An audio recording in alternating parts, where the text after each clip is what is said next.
Okay everybody, Todd here, All Things Archery and Shooting, and this is part 3 of my review of the Blackhawk Scorpion Longbow. This is an early 1970s vintage bow from the Kravitz brothers. It's maple with fiberglass belly and fiberglass back. It's a 60-inch AMO bow, and it's supposed to be 45 pounds at 28 inches. Actually, it's an actual weight of this bow, according to my tiller machine, is 44 pounds at 28 inches.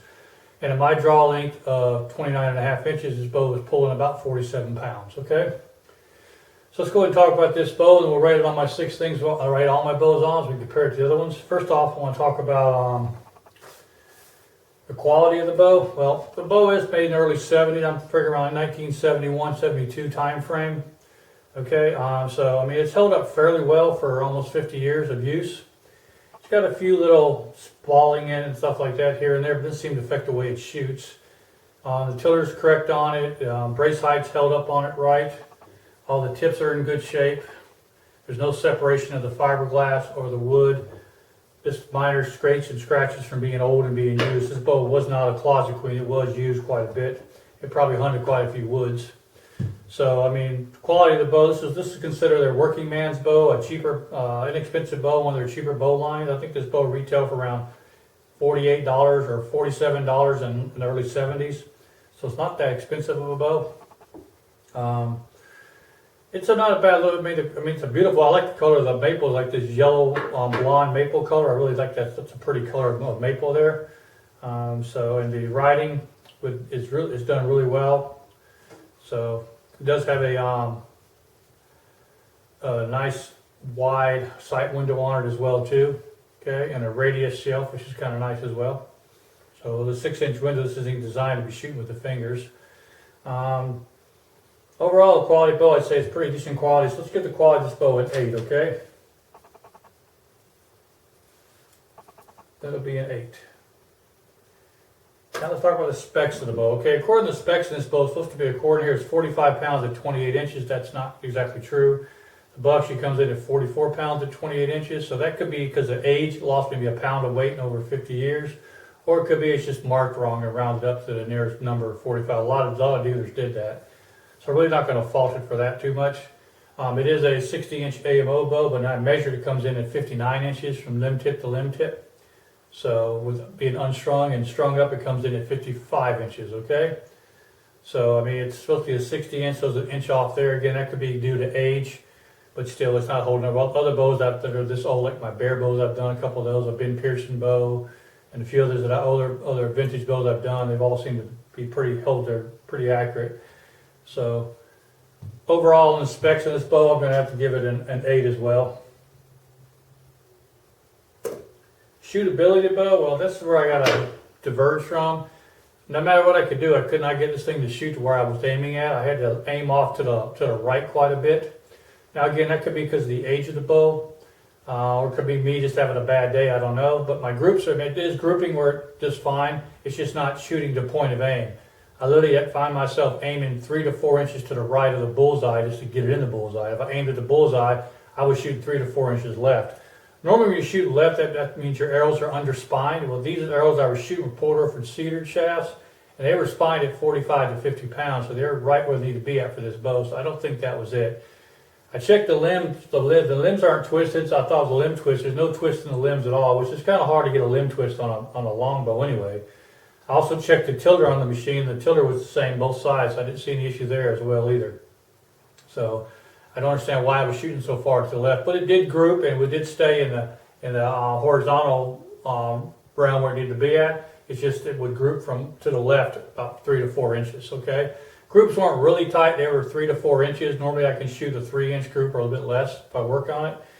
I could probably do the same, just put some more practice into it, or maybe try some different. I just don't like cedar arrow. Maybe I have to try a different cedar arrow, or maybe an aluminum shaft or a carbon shaft. But shootability of the bow, I mean.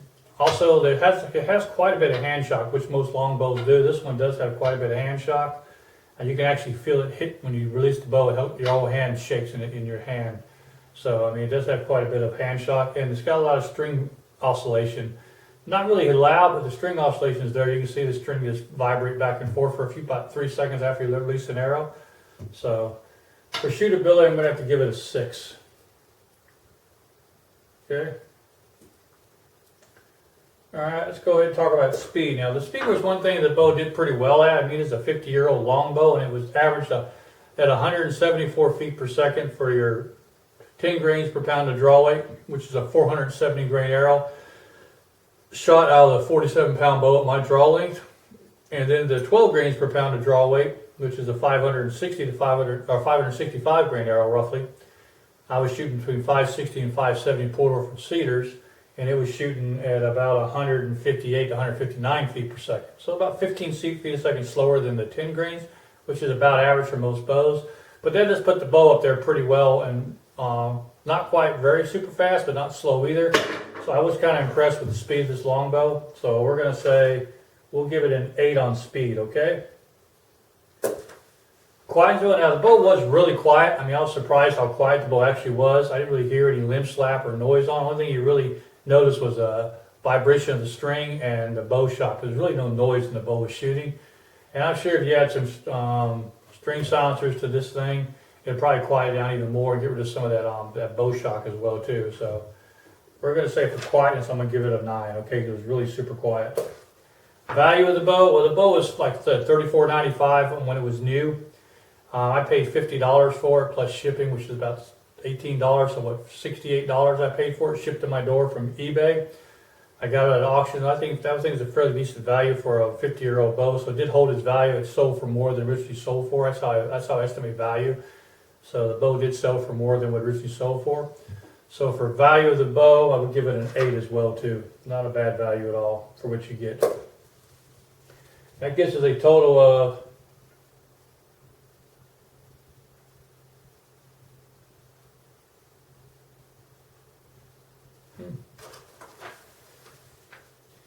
that gets us a respectable 49 out of 60, which puts it in probably, I don't know, top 5 or 6 bows I've tested. Not too bad for an older bow like this.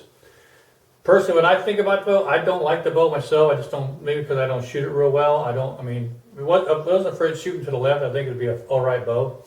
But I think that could be accomplished by changing some arrow weight on it, and maybe changing the tip on the front, or tuning some arrows for it to get rid of that left movement to it.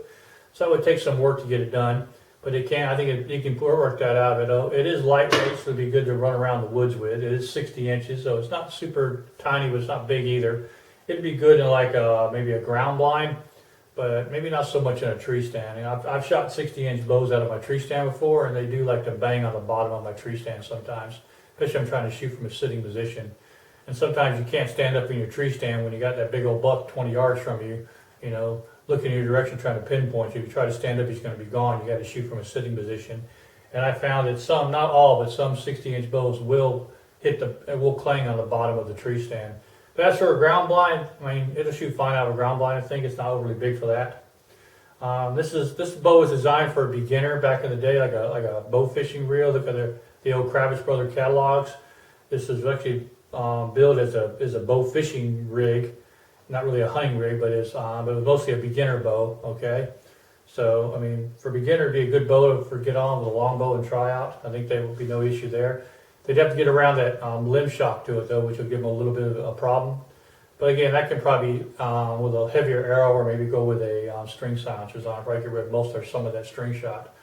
All right, and then that vibration from the string as well. Overall, the bow would be a good bow. If you get a chance to pick one up for $50-$60 like I did, I don't see why you shouldn't. It's a good value. I mean, just to have it in your collection, I think you wouldn't be you think you'd be happy with this bow if you were to get it. All right, this has been Todd with All Things Archery and Shooting. I want to thank you guys for watching. If you haven't already, please subscribe, and also click that bell icon next to that subscription button. That way I can notify you of upcoming videos that I have. Give you a heads up, some of the videos that coming forward. I've got a Kodiak Special review coming up, a 1962 Kodiak Special that I got, vintage, I'm going to be doing.